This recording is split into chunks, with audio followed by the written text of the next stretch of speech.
Inihahandog ng Totoo Ba TV ang isang 54 years old na babae sa Indonesia na natagpuan daw sa loob ng tiyan ng isang malaking sawa.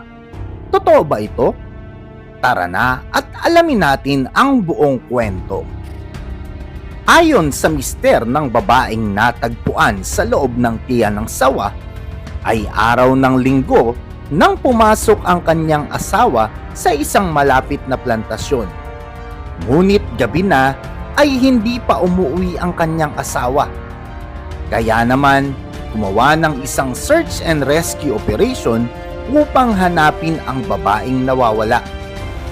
Nagkagulo at nagulat ang mga tao nang mapunta sila sa isang liblib at masukal na gubat sa Sumatra, Indonesia. Isang lalaki ang tumusok sa mga halaman na naroroon sa gubat.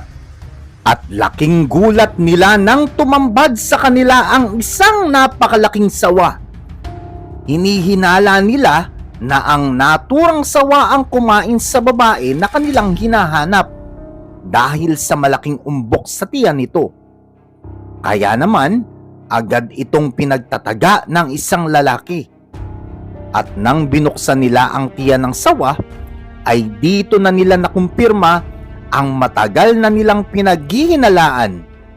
Dito na tumambad sa kanila ang isang babae na matagal nang nawawala. Ayon sa mga residente dito, ang ganitong mga pangyayari ay hindi na bago sa kanila. Dahil nga noong 2018 ay isang matandang babae din ang namatay dahil kinain ito ng isang sawa. Ikaw, mayroon ka bang alam na kwento na kagaya nito? Kung mayroon, please comment down below.